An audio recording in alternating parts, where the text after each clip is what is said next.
Welcome to the Lowe Post podcast live from beautiful and scorching Las Vegas, Nevada, where Summer League is rolling. I finally got here after 2 days of travel hell and flight cancellations, but I'm here, damn it. I missed Wembanyama. Kevin Pelton, you did not miss Victor Wembanyama or Scoot Henderson or all the good stuff. How are you, sir?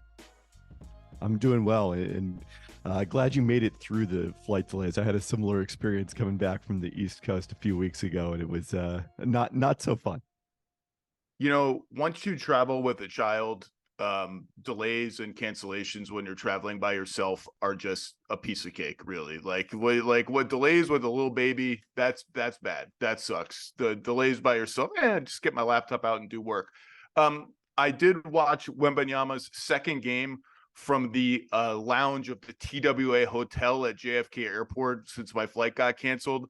And I think I was sipping a margarita and watching Wembanyama, and I think I made like squealing noises that might have alarmed some of the other patrons nearby. Like, what is this guy doing?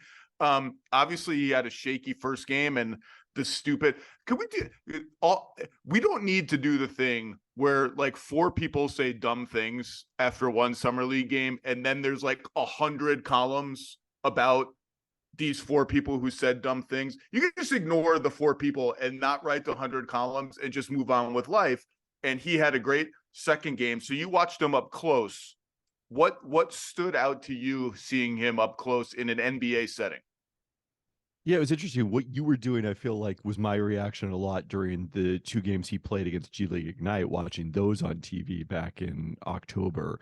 And, you know, there's not, and I certainly had it watching him at times during the French season as well, because, you know, he just does things that you're not supposed to be able to do at that size. And, you know, obviously the fatigue element was pretty significant for him playing these games after this period of time where, you know, I think he later lamented like less than half of his schedule has been basketball since the draft because of the fact that so much has been taken up by, you know, marketing appearances, things like that, maybe just travel in general because of the fact that, you know, he's been going back and forth from France.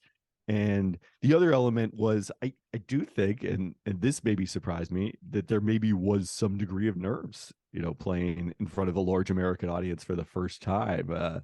You know, the G League Ignite show exhibitions back in October, that was all scouts, basically. It wasn't like a lot of fans. That was what generated the excitement and hype among fans. And it felt like even the start of the second game was a little bit like that. He had 2 points in the first 12 minutes. Missed a couple of free throws the first time he got to the line, which was a bit of an issue in general on Sunday. But then he blocks a shot, gets out in transition for a dunk, and everything starts going from there. And what I really think we saw in the fourth quarter that I hadn't maybe gotten a chance to appreciate in the limited French league action I saw from Wembanyama is the competitive juices getting flowing when they forced a 24-second shot clock violation, in large part thanks to his defense late in that game, hits a 3 to pull them within 1. Ultimately, they end up losing that game, but still we saw like he was serious about winning in a game that no one else really cares who won or lost. Yeah, that stood out. A subset of that was his inviting contact on rolls to the rim, on, you know, when he's the screener and dribble handoffs, like just going through guys. And he gets knocked backwards because he's skinny, but he's like, if you're going to knock me backwards, that's fine. I get to go to the line a couple times. You mentioned the block shots, and I know it's not sexy. Everyone wants to talk about the 3-point shooting and the dribbling and all the guard skills that he has. And we're going to see, like, we saw a lot of that, and we can talk about that. I've been saying since the first time I saw this dude play, the defense is what is going to stand out immediately. He's going to come into the league as a very good defensive player. And just, I know like he's going to get bodied now and then on the glass. Like he's got to really be diligent boxing out because people are going to try to shoulder check him, you know, run from behind him, shove him out of the way. On the other hand, he's so goddamn tall. He had that floater that he missed on the left baseline, and he ran all the way under the rim and out jumped everybody and got it back for an and one. It was like, oh my God. But I think his footwork is already pretty good, like defending pick and rolls in different ways. We saw the Spurs use him on power forwards instead of center, so he was defending the perimeter. And although that maybe isn't the, you know, ideal shot blocking role for him, he covers so much space in the passing lanes out there that it's like, what am I supposed to do here? There's just these arms everywhere all the time, and he still impacts the game that way, closing out. I think he's just going to walk in the door as I'm not going to say top whatever defensive player, but I wouldn't be surprised if the first month of the season, everyone is like, oh, offensively, he's shooting 41% and it's like not going as great as we thought. But oh my God, he's leading the league in blocks or something like that. What stood out to you about his defense? No, I think that's absolutely right. And how I felt about him kind of the entire way, like especially early on. And, it sounds like the Spurs were encouraging this, particularly in Summer League. He's going to be exploring the studio space on offense. What can I do? What am I capable of here? I mean, he shot a one-legged floater three to try to get within one in the late stages of this game. Most guys 6'5" don't attempt that, let alone guys who are 7'5". And that, I think, to your point, that's what gives him the ceiling of being perhaps unlike any player we've ever seen, which is not a reasonable expectation for him, particularly early in his career. But the floor is set by the defense. That's what determines that. And that's why he is, even, if he's not going to be great offensively right away, still going to be a player who makes a difference in terms of winning and losing with the defensive element. You mentioned having him almost exclusively on power forwards element, and I think that's worth discussing for several reasons. Defensively, there were times it felt like he was just kind of there on an island and was maybe not able to have the impact. Like if I were game planning against Wemby at this point, like that would be my plan, is to basically, hope he's on my best shooter and sacrifice that shooter in the sake of everybody else is playing 4-on-4. And that's Wemby what isn't involved. To draw the Spurs connection, like for a bit, that's what people did with Kawhi Leonard when they were so terrified of him. They would try to arrange their offense so whoever he's guarding is just not involved at all. But that sometimes meant sacrificing like your best player. But that's how scared people were of him. This is a totally different thing. So you're saying you would aim for that? Like you go over here and just stay over here, please. Because Kawhi is good as a help defender, very good as a help defender, but also a lot of his, defensive value is his one-on-one defense. Whereas in Wemby, it's much more about the help defense than it is, his on-ball defense necessarily. But yeah, like I think of the Packers used to always do this against the Seahawks in the Richard Sherman era, that Aaron Rodgers would not look his direction whatsoever. He was just like, you're going to be out there covering one-on-one and I'm going to be going to the other side of the field, which I don't know that strategy necessarily worked very well, at least when they were playing those games in Seattle, but that was the approach they took. I think if you're looking for how he can impact games in that role, Robert Williams in Boston is probably the ideal comparison in terms of the much ballyhooed defensive shift midway through Ime Udoka's one season as coach, where he starts defending power forwards, but he's helping aggressively off of them so that he's there at the rim, while Al Horford is the one defending centers and at the point of attack and pick and roll. And then I think this also matters on offense too, because one of the things you saw a lot, particularly on Sunday, is, most teams' rule is going to be, we're going to switch 1-4 pick and rolls. We might not switch with our center, but we are going to switch with our power forward. And all of a sudden you've got a guy who's like 6'2" defending Wembanyama in the post, and even if he doesn't necessarily score out of that, it's going to create some problems. And the one thing that did stand out in a positive way on Friday from his offense was his passing ability, especially over the top. Yeah, you mentioned the switching on defense that he faced, and I was really happy to see, first of all, when those switches happened, and now this is Summer League, right? So you don't know how much of this is going to carry over. When those switches happened, the defense reacted like, oh, this is a problem. Like they shaded help toward him right away. They did not disrespect him and say, you know what, we don't think you're physical enough. You're going to settle for a 14-foot fadeaway over our 6'3" guard. They were like, this is a problem. We're scared. And he makes the right read out of we're scared defenses. The other thing I liked was, although he could just fade away over any of these guys at any time he wanted, there were a couple did at one point in the fourth quarter on Sunday and just had a very smooth looking turnaround jumper.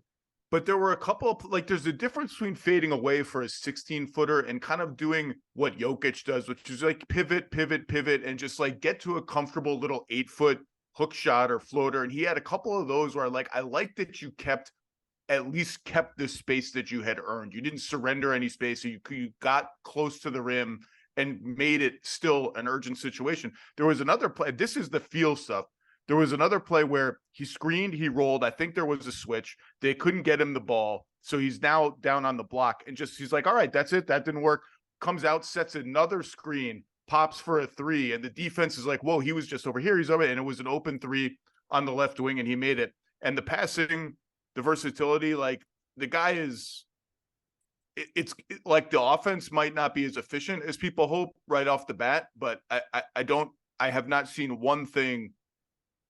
I just haven't seen anything to counter the hype. I mean, the guy looks like a complete alien and is incredible at so many things. And defensively, the guy who reminds me most of is Giannis, honestly, like the combination of speed and length and the ability to just be like everywhere all the time. Just a bigger, probably not quite as quick, but pretty damn quick version of that kind of player. Like he's just everywhere. Interesting. I hadn't thought about that comparison. I mean, the one thing that Giannis doesn't really do that Wembanyama is going to do, we saw it multiple times this weekend, is block threes. And that's an element that Robert Williams maybe is, again, the best comparison. That's a guy who blocks a lot of threes. Mark Williams in Charlotte does it a fair amount. And then Matisse Thybulle among the shorter Chris players. Boucher. Yes. To go back to your point about on the block against the switching, you mentioned the floater that he chased down the rebound and scored a 3-point play. That was against the switch. To me, the play against the switch that stood out was he was on the left block, double team comes, he pivots middle, nothing there. Doesn't find anybody open, and then decides to, pivot, come back to the baseline side. And, even though there's a double team, because of the fact that I'm 7'5", I still have an angle for this soft little 12-foot banker off of glass. Ooh, the Spurs, man. I can't believe the Spurs. How did this like Tim Duncan, David Robinson, Victor Wembanyama? Sure, Spurs. All right. Could we just talk about the Spurs actual basketball team for 5 minutes? I assume their starting five will be Trey Jones, Devin Vassell, who I love and he's going to be in the perfect role now. Jeremy Sohan, who I also adore. Keldon Johnson, who is not quite as much my cup of tea as I think he is for other people, but he's fine. And Wembanyama at the 5. I'm assuming they're just going to just go whole hog with that lineup, start right off the bat. No? Yeah, it's interesting because I mean, they re-signed, they're guaranteed, I should say, Zach Collins. So they've got that option if they want to go Collins at 5. Can we not? 4, can we just have fun? Can we just have a little fun, Pop? I know he popped. How about Pop signing the 5-year, $80 million extension? That was a pretty shocking bit of news when that came through when we were all sitting on. So who comes off the bench? Sohan? Yeah, that's the tough part, is because Sohan is pretty clearly part of the core. He was the one of their first round picks last year who was not asked to play Summer League again this year, as they've got, Blake Wesley trying to play point guard out here, and Malachi Branham, who put up a lot of points last season when he got a chance to play extended minutes, is still they bad. They are very high on Malachi Branham. If you talk to Spurs people, they're like, I don't think people realize, like, we think this dude's going to be good. He'll be a core guy off the bench for them, along with, I think, Bullock, if he doesn't get rerouted somewhere. McDermott is still there. Then they have a boatload of guys, and I have Zach Collins penciled in as the backup 5. Devontae Graham's got to, I guess, has got to find a minute somewhere. I thought Zach Collins had a nice bounce back season for them last night, and I don't mind the idea of starting him at the 5 just to save Wembanyama the pounding of playing the 5. It's just not as fun, and I just want them to be fun and decent. Like, that's a decent starting 5. And the thing about Sohan is he showed a little bit more one-on-one scoring chops, like against mismatches now and then, like using his size to score over people in the post and working off the dribble from the triple threat position. Like he had a little bit more of that than I anticipated, but I just think he's got that. He's a guy you want on the floor a lot with your best players, because he's got that sort of jack of all trades, unselfish, complimentary screening, handoff, extra pass, defend everybody. Like he looks to me like the glue guy that you want next to your best players a lot. So I just kind of like the idea of, I mean, who's the worst team in the West next year? Like, the West is just loaded. Well, I mean, depends how many months it takes for Damian Lillard to get traded, right? Is that the answer? Yeah, Portland will be the worst team in the West if and when they trade Lillard, I guess. Although they're not going to bottom out, certainly. Jeremy Grant obviously is going to be there. But they'll bottom out by default, right? Like if they're 15th, it doesn't matter what their record is. They're still 15th. Like they're still going to be high in the lottery odds. Like I think I haven't started doing win. No one has really started doing win projections yet. It's too early. There are too many variables. But like I think that Spurs lineup that I just trotted out there, they're like a good guard away from being competitive every single game. Like I don't know if that translates to 35 wins or something, but like they're not going to be a walkover. And yet they might also get one more high pick and two more bites at the cap space apple. Like they are, I mean, hot take. They're set up very well for the next 10 years if Wembanyama stays healthy. Any other Wembanyama takes? To stay on the Spurs for a second, I mean, a couple of things. Number one, that's what made the Reggie Bullock, their part of it, trade, their part of it so interesting is like, if you think which team has the best outlook for 2030 right now, the Spurs have got to be it, right?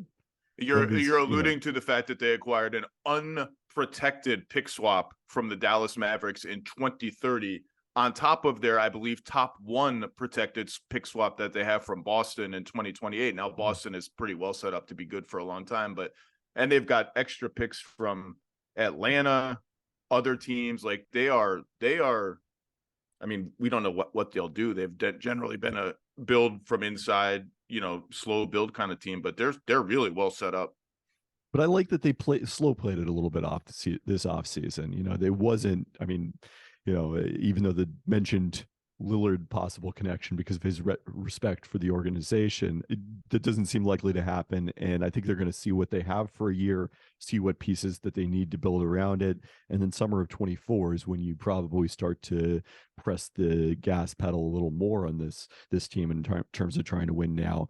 To your starting lineup point, I mean, the thing is, all five of those guys are probably not going to play together on a regular basis because, one of them will be out of the lineup, and maybe that's what opens the opportunity for Collins to start and you keep Wemby at the five. I would say the last thing on Wemby specifically, the one thing that was like marginally concerning to me this weekend was the number of times he was on the ground.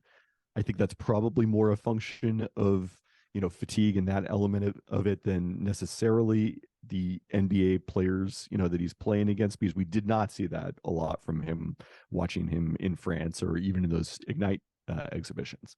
Yeah, he had a couple of jump shots where guys ran into his landing space and he fell over. That and we saw a lot. Yeah. I wonder if that's just a function of bigger guys closing out are not quite as adept at chopping their feet and stuff like that. So like that, yeah, it is.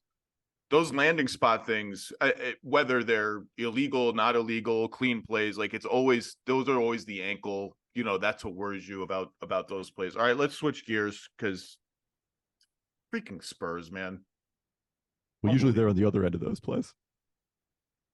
No, I guess on those plays, yeah, usually they win the lottery in the exact year you want to win the lottery. Unbelievable. R.C. Buford in his blue chair. Unbelievable. Look it up for people who don't know. Pop just grinning in the stands. 5 years, 80 million. I get to coach this kid. Schedules get my secretary to schedule all the dinners and the wine sessions for post game on the road trip. Unbelievable. In-season tournament format was announced this week. The semifinals and the finals will be here in beautiful Las Vegas in December. The NBA is dividing the 30 teams into 6 groups of 5, 3 groups in the East, 3 groups in the West. All the teams in the group will play head-to-head games against each other, so 4 games apiece. Those will all be on set days in November. So I think that was big because, is that right? I didn't know that. I admit that the in-season tournament has not been at the top of my focus this week in Vegas. That's how I read the story. Now I'm going to have Evan Wash on the podcast, the NBA guy who was the architect of this later this week. And I think that's important because the number one obstacle with the group play structure and having the group play games also be regular season games was having fans understand and remember that this game amid an avalanche of games is actually important for another reason. And I think putting as many of those games on the same night, so you turn it into like, hey, this is a group play night. This is a group play night. These are all group play games, makes it pretty easy to understand. And then the 6 group winners and then 2 wild card teams, the highest finishers advance to the quarterfinals, semifinals, etc. Players on the winning team get $500,000. Players on the losing team get $200,000. And the winners get to hoist the first annual NBA Cup, which gets you nothing but the money, but is a cup. It's a cup. I don't know that I missed the press conference. I don't know if the cup has been produced, if it's a chalice, if it's a goblet. There was a cup there last night. I assumed that it was the cup, and this is a rule of thumb on my Seattle sports podcast I do with my brother, the Fabulous Pelton Cast. It's only a cup if you can drink out of it, which it looked like you could. Are there any cups, sports cups you can't drink out of? World Cup you can, There Stanley are, yeah. Cup you can. What cup can I not? That's the key appeal of the Stanley Cup. I don't know if I can name the cup that you can't drink out of off the top of my head, but I know they exist. They're okay. So I initially, like years ago, when this idea was bandied about, was skeptical of it. I was like, nobody will care about this. It's just going to blend in. It's not going to like make teams approach things with more urgency. People pitched all these ideas, like maybe the winning team should be guaranteed a playoff spot. I thought that was crazy. Maybe the winning team should get an extra first round pick. I thought that was a little crazy, and also maybe counter to the interests of the players on the winning team who would have an extra guy coming in to compete for minutes. And so they settled on money. And the more I've sat with it and thought about it, I don't really get why everyone hates this idea so much, or people seem to hate it. I think it's like it's a total no harm, no foul thing to me. And I actually think, provided I'm right, and I'll get more clarity later this week, that the group play games are all kind of clustered together. So there's a little bit of like everyone realizes this is a group play night. I think it's going to be kind of fun. I don't necessarily think like fans are going to be in the finals like stressed and, oh my God, it's crunch time in the NBA Cup, the pressure's on, blah, blah, blah. Like, but I think it'll be kind of fun. And to me, if there's an upside that is just, hey, it's kind of like adds 10% more fun to the NBA regular season, which takes forever and has a million games, I don't see any harm to this. The only harm is 2 teams have to play an 83rd game. And so, okay, so let them load manage, a couple extra games and don't penalize them or anything. I think it's totally fine. And I actually kind of think it's going to be fun. I think so too. I mean, so I have seen a version of this done in the WNBA the last few years here, where they've added the Commissioner's Cup in the same sense that the regular season games also count towards those standings. And to your point about separating out those dates out on the schedule, the WNBA has not done that. It just is whenever your first game home and away against teams in your conference happens to be, which is especially kind of unusual in the WNBA because conferences have gone away in terms of the actual playoffs. This is the only time really that conferences matter at all. Even the All-Star game, they do not have conferences. You just select the best players overall. So it is difficult to remember necessarily whether this is a Commissioner's Cup game or not. So I think that would be a positive in terms of those regular season games. I mean, I think my biggest concern was, if you played, say, a 32-team tournament and they were to invite, a couple of international teams to fill that out before we get to expansion, which cannot possibly come soon enough for me in Seattle. I think in that case, you would run the risk of everyone compares this to the FA Cup in England or, the national cups in various other soccer or basketball leagues throughout Europe. And I think the better comparison is it's more like kind of the second tier Leagues Cup types of competitions where teams aren't necessarily going to take this very seriously in the early rounds. And it's only kind of when you get close to the finish line that suddenly it's going to get serious. And I think that's why doing it the way that they've done, where it is more than just the WNBA's Commissioner's Cup isn't really a tournament. They only add one extra game between the top finishers in each conference as a championship. So we have a tournament format where we're going to have the 8 teams reduced down to 1. But you're close enough that you're only 3 games away. You'd have to play 2 of those games anyway. I think that is going to be worth teams taking seriously once they get to that point, especially, our colleague Dave McMenamin pointed this out on Twitter on Saturday after the details were announced. yes, the $500,000 is not going to make very much difference to your star player, but to the player on the end of the bench on the rookie minimum, to, I don't know if two-way players are eligible, but certainly to them, like that's a big deal to those players. And if you can help them accomplish that, I think that's going to be something worth doing. Yeah, everyone's all chump change for NBA players, chump change for NBA players. If you make $2 million, $4 million, $5 million, first of all, to be clear, you're incredibly rich and fortunate, and an extra $500,000 is not like maybe it is life changing. I don't know, but you're already doing great in life. But if any of us were like, hey, if you win this thing, you get 25% of your salary instantaneously, or an eighth of your salary, or a tenth of your salary, like that is a non-trivial thing for a lot of players. Now, for the stars, it's not that big of a deal. And to your point, like, I don't think so. Here's what Tim Bontemps' story on the play-in, to be clear, says. The group play portion of the tournament will consist of 4 games, one against each of the other 4 members across each group. And the groups are, to be clear, divided by quality of teams from the previous season. They had pots of teams so that you're all playing within your conference, but there's like elite teams, okay teams, and a bad team from the year before. And those games will take place on 7 dates throughout November. This year, those dates will be November 3rd, 10th, 14th, 17th, 21, 24, 28, 4 Fridays, 3 Tuesdays. I'm guessing there will be like other games that are not maybe group play games on those days, but I think they're trying to cluster all the group play games, the way I read it, on those 7 days, which I think is a really smart idea. To your point, I don't think like, oh, it's group play game number 2 between the Celtics and the Magic. I don't think like Jaylen Brown's playing 47 minutes in that game and like someone's coming back early from an injury and everyone's going to go crazy. And that's fine. Like that doesn't have to be part of the deal for it to work.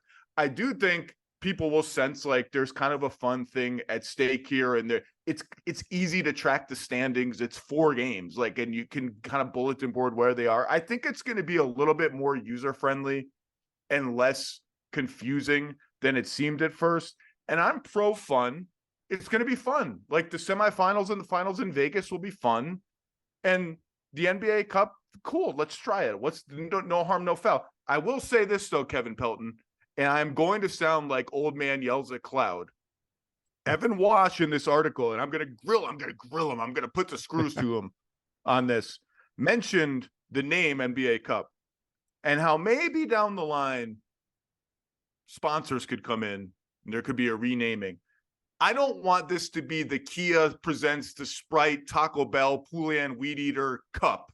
Keep it the NBA Cup, or name it after an NBA figure, like you named all the awards after the NBA figures. Maybe it ends up being the David Stern Cup. No sponsors, the companies have taken over everything. Let's like let this thing over here be a fun little thing that has no sponsor. Commissioner's Cup is a fine name for the WNBA version of this. No Poulan Weed Eater Independence Bowl Cup.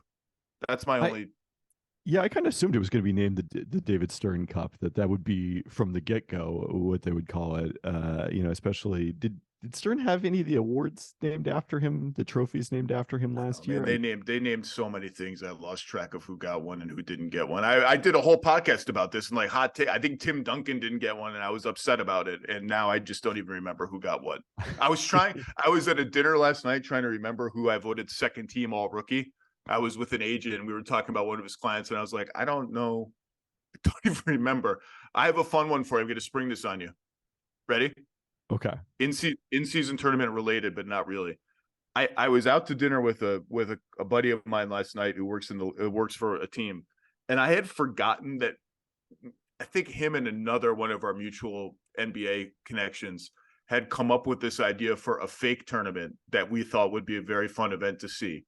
A 3-on-3 tournament involving all 30 teams, where the 3 players on your team have to be the number 1 principal owner of the team, the number 1 basketball decision maker of the team, and the head coach.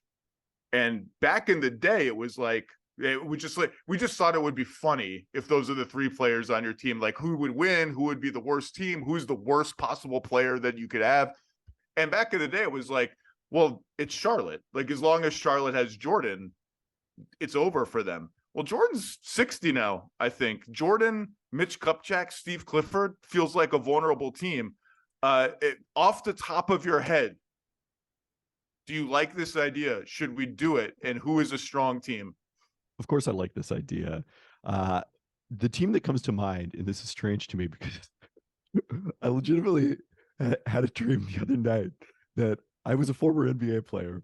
I'd ground out like a modest career given my lack of physical tools, and I was an assistant coach now, and I was explaining to the head coach of my team why I had not had as successful a career as him, because I was pointing out, look at how long your arms are relative to mine, look at how big your hands are relative to mine, and that head coach was Jason Kidd, and I think the Mavericks with Kidd, Nico Harrison, like I don't know if Mark Cuban's still playing to the same degree that he was. The owner earlier is in a his wild career. card. Like we were having conversations last night. Like if I just triple teamed Willie Green, can Gail Benson make a wide open layup? Like if she's just under the rim, I think can so. she catch the ball and make enough wide open layups to beat me? I thought a sneaky. I don't know a lot about Joe Tsai's game, but the Joe Tsai, Sean Marks, Jacques Vaughn combination seems like a strong one to me.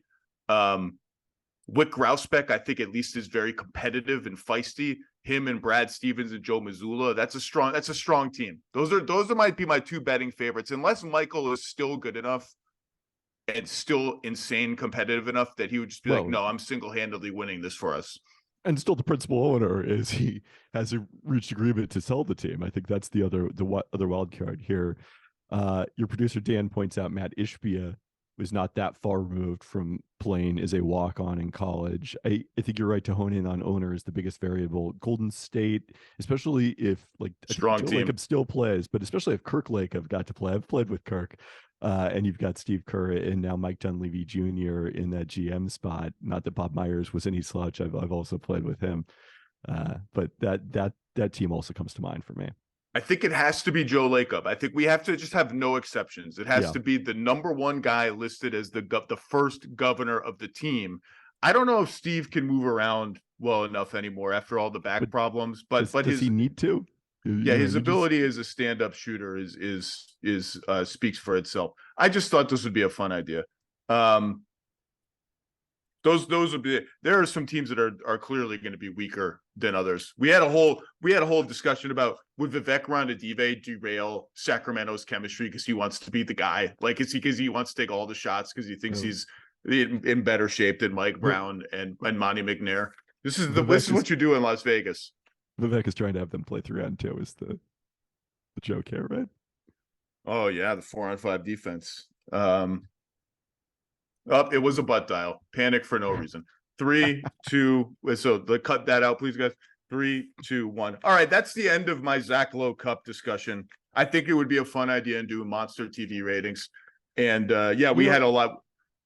If it's truly going to be the Zach Lowe Cup, don't you have to make the fourth player, make it 4-on-4, or maybe 4 players on a 3-on-3 team, and the fourth player is the mascot? Do they have to play in their costume, though? Oh, yeah, of course. Well, then I think the Celtics become a huge favorite because Lucky the Leprechaun is just a guy. Like, he's a guy wearing normal clothes. He's like not in a costume. Like, you see his face. He doesn't have bulky clothes. He's just like wearing a vest with shamrocks on it and a silly hat. So he has big mobility advantages. I'm on record as I don't even think Lucky should count as a mascot. I think they're half-assing it with Lucky. I just don't like Lucky. I'm sorry, Lucky. I'm sure you are a nice person. I don't like Lucky. I don't think he's a mascot. Because you got some, like, I don't know what Benny the Bull can do, like, in that costume, if he can even grip the ball. Set some mean-ass picks, though, Benny the Bull. Ram you with his horns. This is out of hand. I think this would be a fun idea. We had a whole discussion, like, can Jody Allen play?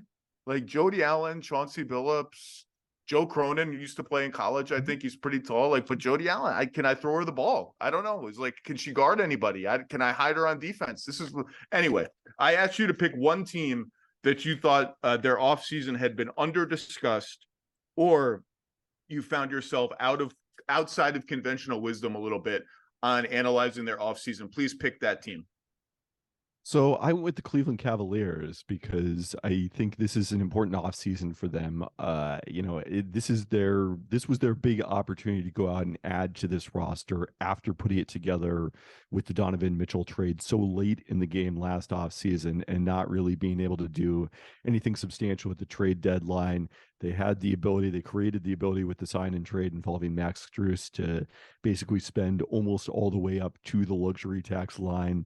They'll be near that the next couple of seasons. And then you get potentially extensions for Donovan Mitchell and Evan Mobley. And, I don't want to say that that's your last opportunity to do something, especially in a league where I think teams change their fortunes now more via trade than they do via free agency. But obviously, they're out the draft picks from the Mitchell trade, so they're not going to be able to take a big swing. It's just kind of reshuffling the pieces via trade. And they obviously targeted their need of shooting. They've upgraded dramatically there when you look at adding Strus, George Niang, and Ty Jerome. It was interesting talking to people in Vegas this week that there was some question about, I think, the value that they got on those deals. Strus considerably more than the mid-level on that contract. Niang 3 years, $26 million, and then Levert 2 years, $32 million. Whether some of those were a little bit, paying to try to address that specific need, and because of the fact that they had that ability to do so this year. I don't mind any of them, and I don't get the pushback. Like Strus was getting the mid-level, which is Right. 12 or 13, whatever it is. So you're giving him a couple more $1 million a year than that, which adds up to like 8 to 10 over the course of the deal. I think Strus is a good player. He is not going to. They need this. They need this theoretical 3-and-D stopper guy who doesn't exist to them. Like, it's hard to get those guys. They need Isaac Okoro, but can shoot. And Max Strus can't guard like Isaac Okoro, and Isaac Okoro can't shoot like Max Strus. And so they're just going to have to finagle it one way or the other. Strus is at least competitive on defense. He's tough. He's strong. We've seen him at the highest levels.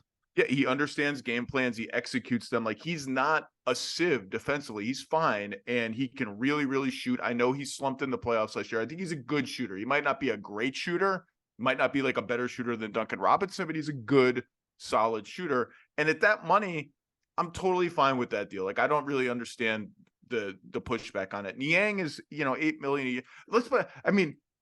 Are people, you said you were surprised at how many hot takes there were on Isaiah Stewart's 4-year, $64 million extension with the Pistons, which kind of came out of nowhere. Like, why did this happen today? It's the same deal that Strus got.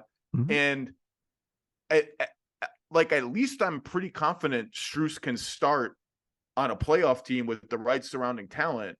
I like Isaiah Stewart. I'm a big Beef Stew fan. And I don't really mind that contract either, because I think that's what you're going to end up paying third big men now in the NBA. And maybe he's not going to be quite that, but it's the same deal. Are people mad about the Isaiah Stewart one too? I was traveling all day and did not see much of their pushback. Mad is probably too strong, and people is an exaggeration for the number of people I managed to talk to about this deal, in the couple of hours after it broke last night. So I think the points in favor of the Stewart contract relative to the Strus one at basically the same value. Number one, that he's age 22. He's still super young. I put this in my reaction piece. He's younger than 4 guys that got drafted in the first round. Again, this is what I'm going to be saying. I got like 2 more years before I have to stop saying this about Patrick Williams and my never-ending quest to never ever give up on Patrick Williams. We're down, so we still got 4 guys that he's younger than I'm running out of guys though in the draft. Yeah. Number 2, that his is starting a year later, so it's going to take more advantage of the 10% cap increases we're likely to see when the new TV deal kicks in.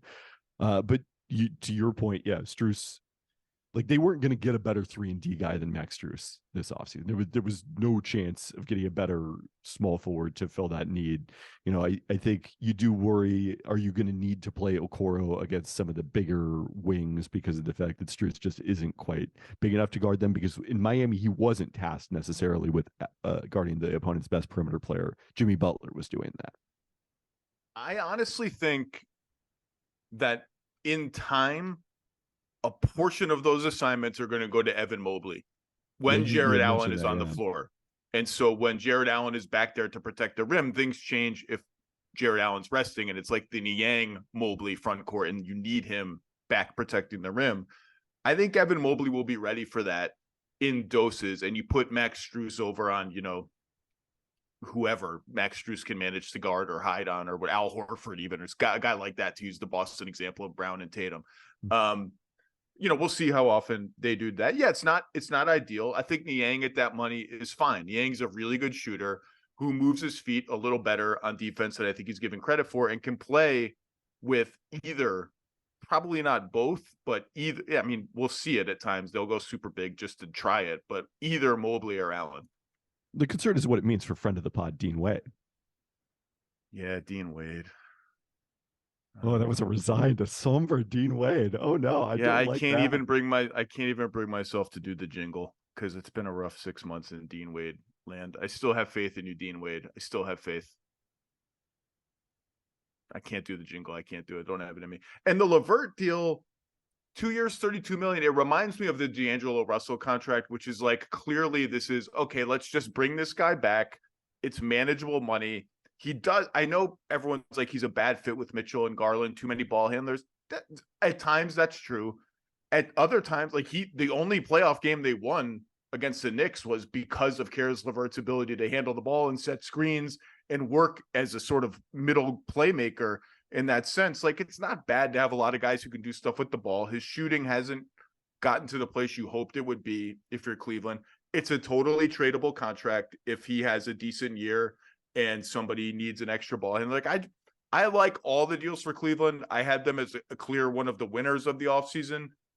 You seem maybe a little, just, again, to your point, like, I think it's more good than bad, for sure. I do think the other interesting element about Cleveland from a big picture perspective, like, even up to the first round series against the Knicks, like, everything was gravy last year. This is an organization that hadn't accomplished anything without LeBron James, as Brian Windhorst has mentioned repeatedly, since the halcyon days of the 90s Mark Price, Larry Nance, Brad Doherty teams. And now Larry Nance's younger son is playing for the Cavs in Summer League. Pete Nance is out there. So it's been a long period of time, is what I'm trying to say here. And this year, there are going to be real expectations. And if they don't win a playoff round, I think it would be considered a little bit of a disappointment in Cleveland. Yeah, I'd agree. And especially kind of the East is in a weird state of flux right now. And they're one of the teams that's going to enjoy a great deal of continuity. And I think probably benefit from the experience they got in the playoffs. And the bad of it, like Evan Mobley wasn't good enough. Jared Allen was like way not good enough. And you hope that, Evan Mobley, especially given that they're young, particularly Mobley, that they kind of grow from that. My pick was Milwaukee, who has not hardly been talked about at all, largely because I think they stood pat. They brought back Chris Middleton on a 3-year, $100 million deal with a player option. I thought that was really good value for the Bucks. He wasn't the same guy last year, but he was pretty good in the playoffs, 24, 6 and 6 on good shooting. His pick and roll numbers in the playoffs, like, I wrote about how the volume of his pick and rolls went down and how that had become their signature play when they won the championship, Middleton, Giannis, pick and rolls, and how we had seen less of those. I looked it up today. The efficiency of them when they did it was like off the charts awesome in the postseason, which is a great sign. They brought back Brook Lopez. Definitely the Rockets thought they had it. It didn't have it. And Brook Lopez on a 2-year deal is totally fine. Malik Beasley necessary. At the minimum. Not just fine. I mean, the money is fine, but having him is necessary because how were they going to replace him? If you have Giannis with 2+1 left on his contract, eligible for an extension in September, you can't take a step back. You have no means to replace these guys. Like, they were kind of trapped into bringing these two guys back. And I think given that they were trapped like that, they got them on deals that are not long and not damaging in any possible way. Beasley at the minimum is awesome. Jay Crowder comes back after doing nothing for them last year. And they poked around on John Collins a little bit and a couple other things that made me think they're a little bit open-minded in terms of they understand that they're running this team back. But the question is, eventually you need to find a roadmap to the next team. You need to show Giannis in 2028, here's what our team could look like. And I don't necessarily, they haven't done that. And I don't know how they can do, they just don't have the tools to do that. They don't have a first round pick to trade until 2029. But I do think they're keenly aware of that. Drew Holiday actually becomes extension eligible in the season, next season too. That will be interesting. But, you know, it's funny to think about them, KP, because Philly's embroiled in drama, as we're going to talk about later. The Celtics rechanged their team. They reshaped their team with the Smart Porzingis deal. They're still there. I had Milwaukee winning the title all season last season. Obviously, that went poo-poo. They've already won it. It's a weird thing because they've already won a title. So they've done the thing where they've proven it under the most pressure in the biggest stage. Game 7s against Brooklyn, Game 6 against Phoenix. Giannis makes all his free throws. And yet every time they lose in the playoffs, including this most recent loss to Miami, other than the year Middleton was hurt in 2022 and they took Boston to 7, which I thought was a really good showing by them and gave me a ton of faith in them going into last year. But they've had so many playoff exits that leave you shaking your head like, is there something wrong with this team? Like, how can they lose these games in this manner? And yes, Giannis was hurt in game 1 and they didn't play games 2 and 3 and was clearly not 100%. But like Drew Holiday's scoring and efficiency has dropped off badly 3 playoffs in a row. Obviously, defensively, we know what he is, one of the very, very, very best. It's just, I don't remember a team that had won it. I don't remember a core that had won a title in recent vintage and also left me worried, like, are they going to choke in the playoffs if like one thing goes wrong for them? I don't quite know how to feel about them anymore. It's the same team. It's the same team I was optimistic about all season. Chris Middleton should be healthier going into the season than he was last year and get off to a better start and be really healthy for the playoffs if things go right. I just don't know what to think. What do you think? Short term and long term. It's a good point because we've seen in the recent past a lot of teams who are like, okay, who cares what you do in the regular season? You got to prove it to us in the playoffs. Like, you know, Toronto was like that for a long period of time. LeBronto. Yeah. But that was because of the fact that they hadn't won the title, and then they won the title, and no one had any doubts about their toughness when they brought back that same core minus Kawhi the next year. You know, you had doubts about their high end ability, but not, you know, can they do it in the playoffs? That you know, phrased that sort of way. So yeah, for a former I mean, I'm trying to think. I don't know if there's been one in NBA history where that kind of question mark is applied. So it is a fascinating year, especially when you like they have continuity in terms of the roster, at least at this point, but they are going to have a new head coach. And how different is that going to look? And again, can we judge anything that Adrian Griffin does until we get to the playoffs? And look, Milwaukee fans can ask us to bury our heads in the sand about Giannis and his extension. He's always said he wanted to stay in Milwaukee. I get it. Bill Simmons had a whole monologue on his podcast this week about how Mark Lasry selling his stake in the team was a red flag for him, that there's some fear there that Giannis might leave. Otherwise, why would you sell the team? Even though the valuation was like so high that Mark Lasry made a killing out of selling his. But the valuation was so high in part because Giannis plays for the team, right? Exactly. And I'm sure Milwaukee fans thought, well, that's just Bill being alarmist. He's a Celtics fan. He's trying to destabilize the Bucks. Like, that's how fans think about these things. If you don't think there are people within Milwaukee's brain trust that are scared Giannis is going to leave at some point in the middle of his career, you are wrong. That is a fear that exists, not in all corners of the Bucks brain trust and organization, because he has been so loyal, because they have won with him. They did right by him with the Drew Holiday trade.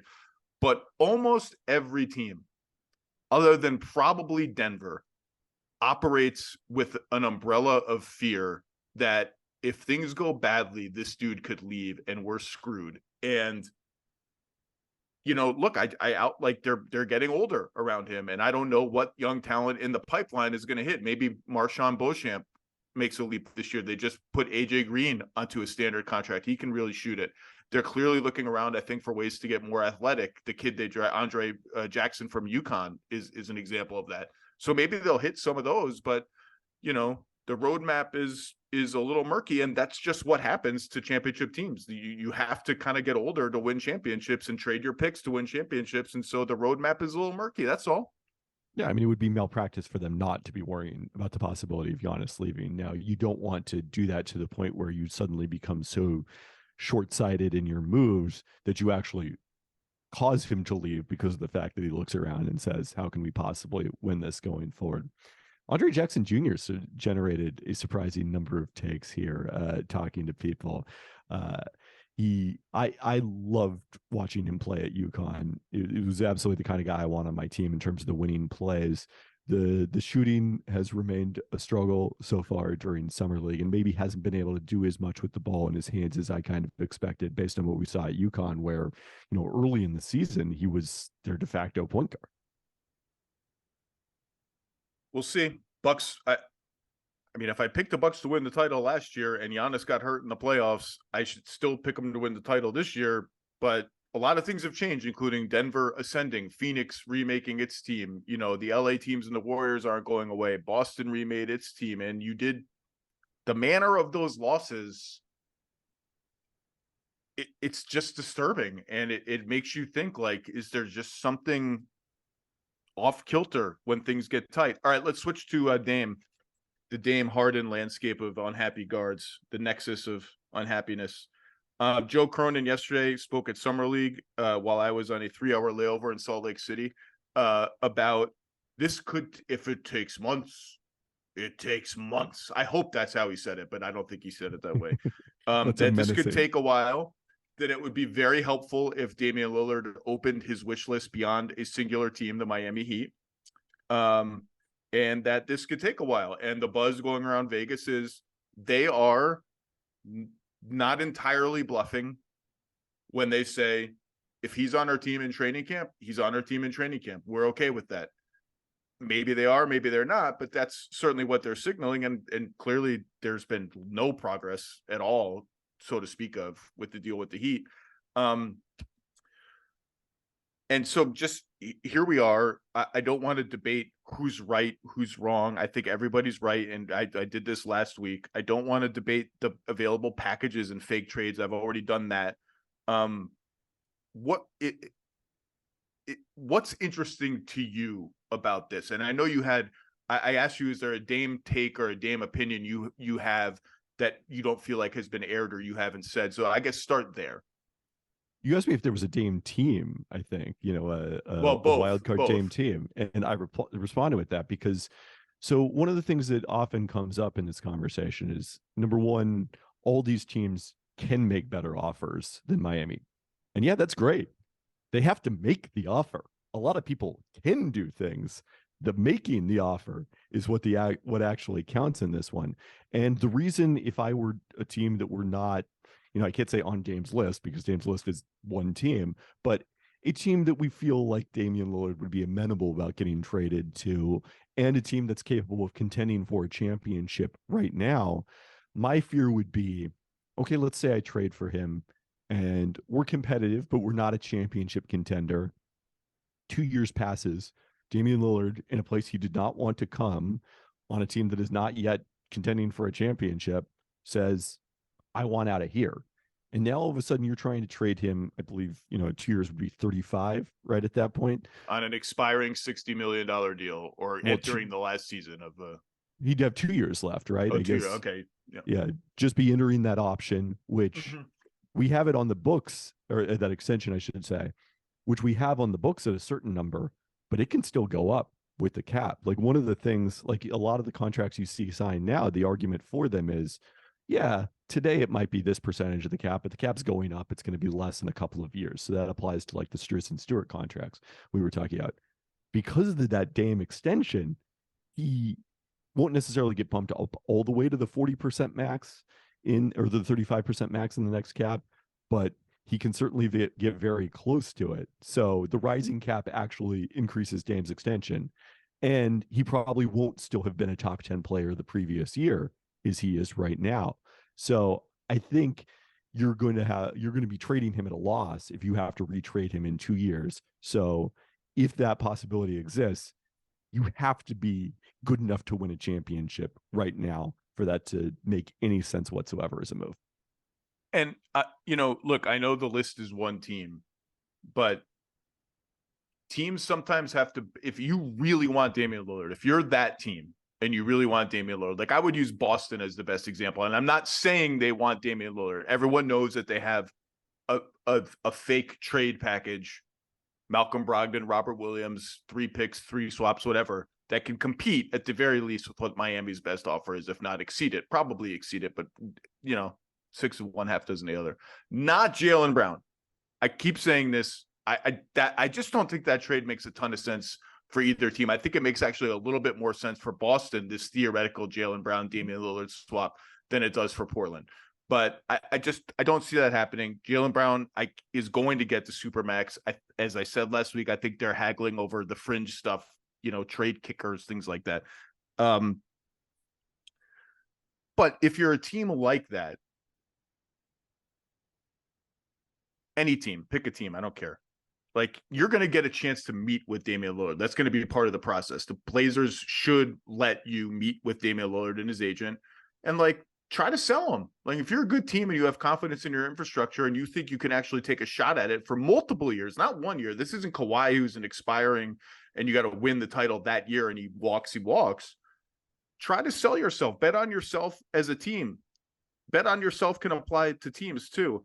That'll be interesting. The Miami offer, what's your take on the theoretical best Miami offer? I have described it as palatable, which I think is better, by which I mean it's better than it has been made out to be. And to be clear, the theoretical best Miami offer, which who knows if it's on the table, if you're the only team on the list, you don't got to put your best offer on the table.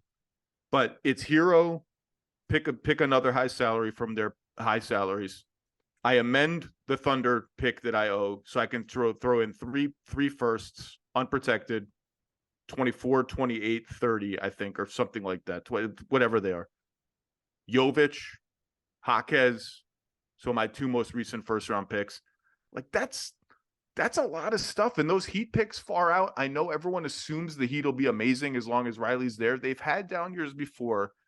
The problem is, if you don't like Hero, and it doesn't appear the Pacers really love Hero, so you flip him into another pick. So now I can spin it to my fans like, hey, I got 6 first-round picks. If they want, I keep getting stuck on if they want a player, who's the player?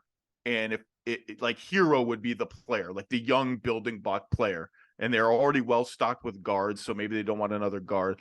Who's the player? And that's where I haven't really been able to answer that question of who's the player, who's the Mikal Bridges of this trade for them.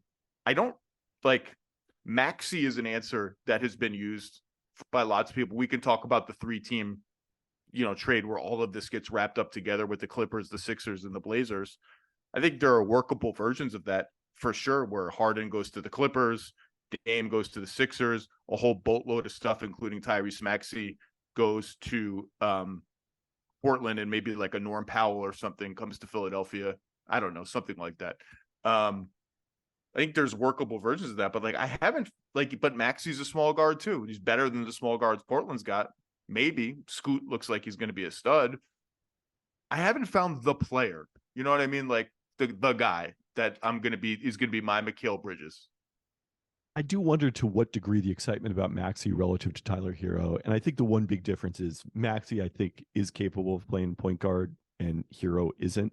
And that, I think, makes it a lot more palatable to be a small guard, although Hero is bigger than Maxey.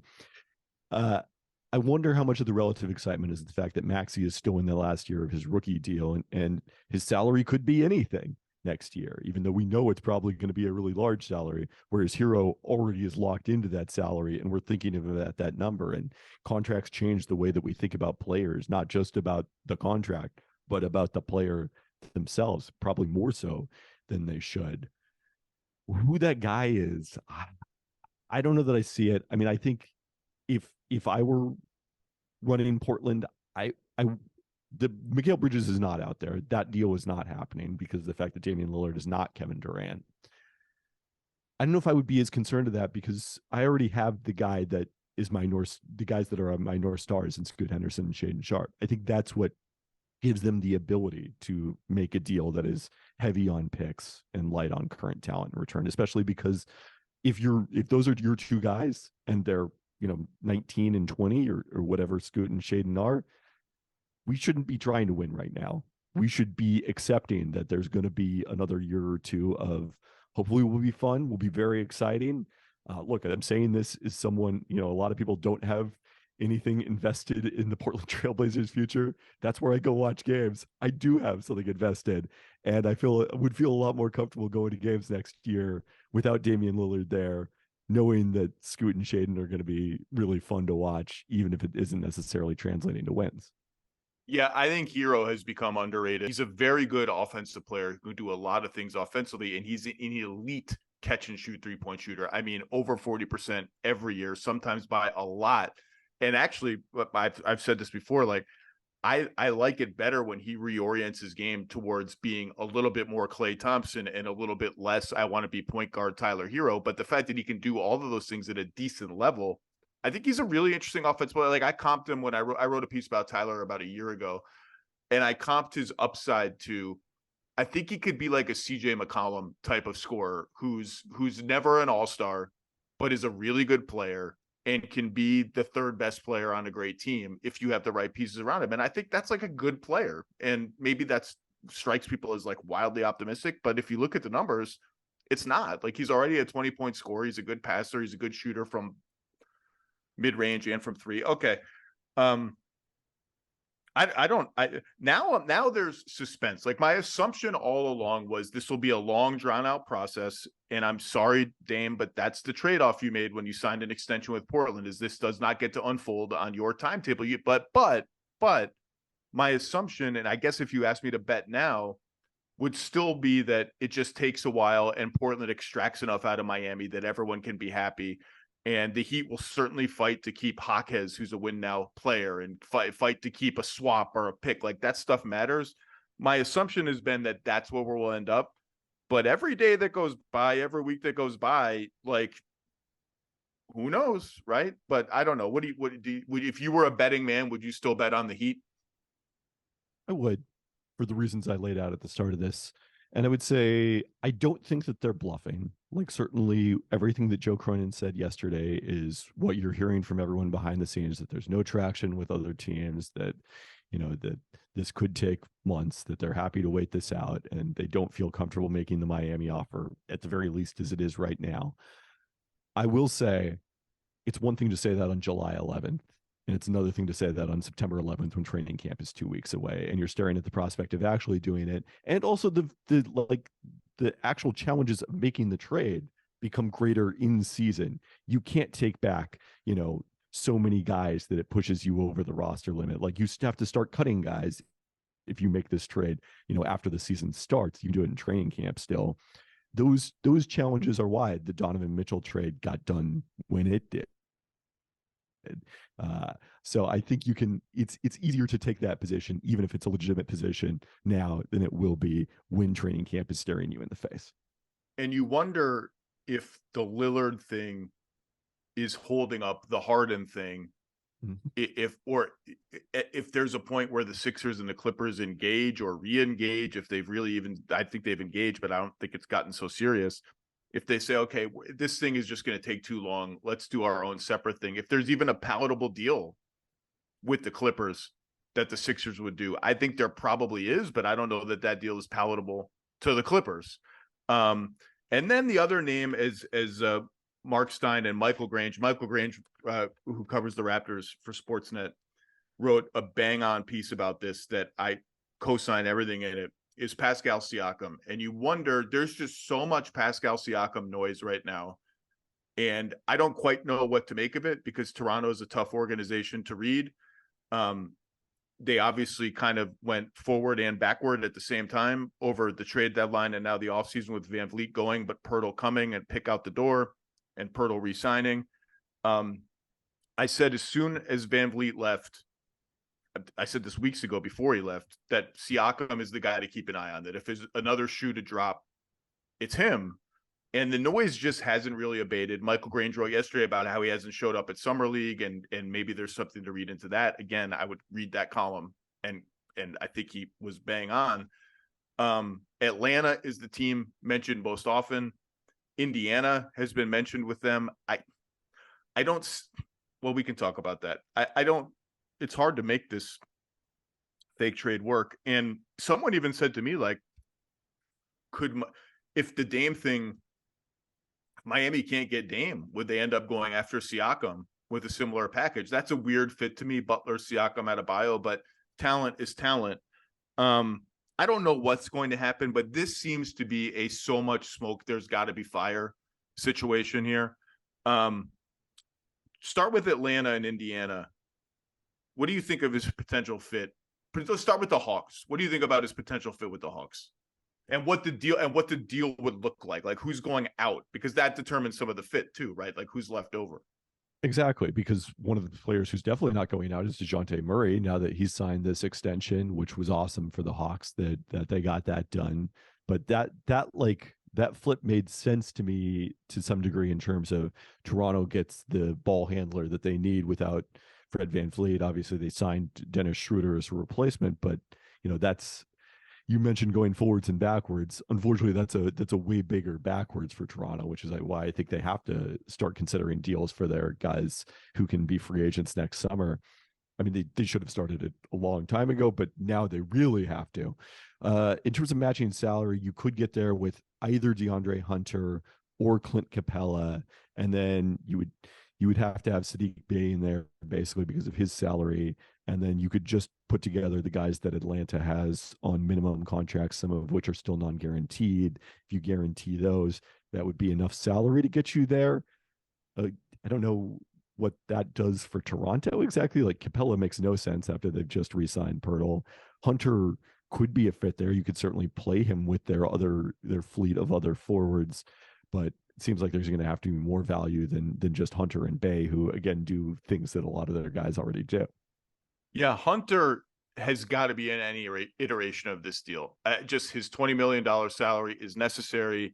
I think he's a piece that Atlanta, facing a money crunch going forward, would not be totally adverse to getting off that contract. Although I think he's a good player, he just hasn't been healthy enough, and his shooting has gone wildly up and down. Defensively, he hasn't quite been what he was cracked up to be, but he's young. I think he'll be a good defensive player. He's got to be in the deal. Bogdanovic becomes trade eligible, but not till September. That's an almost exact salary match with Siakam, those two guys together. But again, if I'm Toronto, I'm like, well, what else are you throwing me? And Atlanta has a Kings pick next season. They can only trade their 2029 pick, and they can put in a 2028 swap as well. Is that enough? And then you get to this is not reporting. This is me gaming this out, to be clear to listeners. I'm not reporting any of this. I have not had these conversations with the Hawks. But if I'm them, I want Capella in the deal because I'm ready to promote Okongwu to the starting five, and Capella's money is troubling to me for the same reasons as Hunter's. And if I'm Toronto, I don't want Capella. I want Okongwu. That's the guy that I want, because Hunter is no longer like a crown jewel of a trade kind of player at this point in his career. He's more of a question mark. Okongwu is that guy for me, even though I have Pirtle. I'll figure that out later. And Atlanta's like, we're not giving you Okongwu. And the whole thing just kind of starts to fritter away. Similar with Indiana, which they have all their picks. They have an exact salary match with Buddy Hield, Daniel Tyson, TJ McConnell. But the Raptors are going to be like, well, we want Mathurin or Jarris Walker, who you just drafted. And the Pacers are going to be like, no, we don't want to give those guys up. That's why we're giving you the picks. And that one kind of falls through to me too. And if he doesn't want to be in Indiana, he's an expiring contract. That's also a part of it. I don't know that he does or doesn't, but I just keep hearing Atlanta, which makes me think maybe he's not amenable to being in Indiana. Yeah, and one of the things about Jarris Walker has been one of the highlights of Summer League for me. He didn't shoot the ball particularly well in his first game, but I watched him a fair bit at Houston, and I never saw him flying around on defense like he has been in these two games. It's been incredible, perfectly timed block shots from the weak side, just picking guys clean off the dribble. Maybe Kelvin Sampson's system, which worked incredibly well for Houston, to be clear, was maybe the best team in the country over the course of last season going into the tournament, maybe he was holding Jarris Walker back defensively. He's like, no, he blocked a lot of shots, and that was intriguing in combination with his mobility and his playmaking, which has also shown up and maybe even been better than advertised thus far. But oh boy, he has looked incredible. I would go forward with Jarris Walker right now and not worry about Pascal Siakam if I were the Pacers. I don't think the Pacers' interest level is quite where it has been reported to be. Let's put it that way. Do you have a wild card Pascal Siakam team before you go to Las Vegas International Airport and play the slots? Or McCarran? It's McCarran, I think. Play the slots. McCarran, yes. I've never played the slots while waiting, but maybe if my flight got delayed that badly, knock on wood that it won't. That's a dangerous flight delay. That's a bottom 5 flight delay. Place to have your flight delayed because of the possibility you could just end up losing $500 because you're bored, and then you're really just doubly pissed off about the delay. Wild card Pascal Siakam team. Chicago. I mean, basically they're on my list. Built around Zach LaVine, I assume. And it might not be good news for your guy Patrick Williams if they added another. I'm just giving you bad news on this pod. This probably isn't actually going to happen. I mean, maybe if you're Toronto, you talk yourself into LaVine gives us the shot creation we lost with Van Vliet. He's a bigger guy. He can fit a little bit more. We have like enough good defenders that we can hide him a little bit at that end. That's a construction I could see making sense. And then Chicago, you get bigger.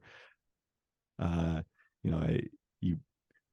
fact that it's a guy under contract for several years for an expiring is a concern, but also might not be the worst thing in the world if you're Chicago. So what do you think of that? I have floated on this podcast before when we were doing fake Zach LaVine trades. There's something I like about the Scotty Barnes, Zach LaVine fit, like the shooting around him, the secondary shot creation. I think that fit works. I think finding the right deal valuation that both teams would agree with is difficult, but I've floated that before. I'll just rapid fire because I know you got to go. Dallas doesn't have enough stuff. Phoenix doesn't have any stuff. The Philadelphia has like the Tobias Harris plus a pick package, but they're embroiled in so much other stuff that I don't really see it. Yep. The Cameroonian connection would be kind of fun though.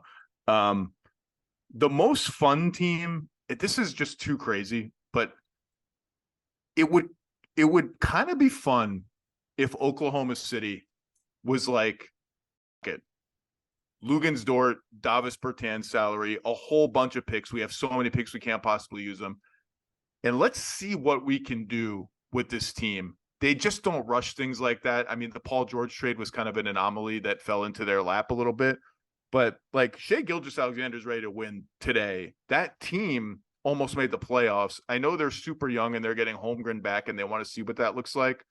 But, they played very, very small last year. Like without a true 4 sometimes. They're sliding Dort to the 4, Jalen Williams to the 4. I think he would be a fun fit there, but The other one is go ahead. You have thoughts on my crazy idea? I'm intrigued by it. Can I give you the super cap dork note on this, which is that people might say, well, they can't retrade Bertans. They just got him with other players because they just got him. Oh, yeah. But because of the fact that he was acquired using cap space, not with a trade exception, they can aggregate his salary. And Dort is Canadian. He is. That is true. Call this one in. The other one, this is bizarre. Julius Randle made All NBA last year and Pascal Siakam didn't. But I bet every Knicks fan would be happy. A lot of Knicks fans would be happy about a Randle plus, and Toronto would be the team asking for other stuff. That's the thing. And the Knicks would say, wait a second, our guy was All NBA last year. They're almost the exact same age. Why should we give you any other stuff? Makes less money. But his playoff performances have been concerning for multiple seasons now, Julius Randle's. The teams would haggle too much, but I kind of like an idea built around that construction. I know RJ Barrett is also on their team and is Canadian. I don't think that really makes a ton of sense. Those are my wild card teams. All right, go play the slots, Kevin. I don't think I'm going to try my luck this time. Kevin Pelton, the Pelton cast. I didn't even realize you had already graded the Isaiah Stewart extension. So Beef Stew's deal is up. You've graded every goddamn move of the offseason. Go have a beer, win some money, safe travels back to Seattle. And who knows, maybe in 5 or 6 years or 4 years or 8 years or 10 years, we'll be talking about the Seattle TBDs I'm hoping closer in to the 4. NBA. Yeah. Thanks, KP. Thanks for having me.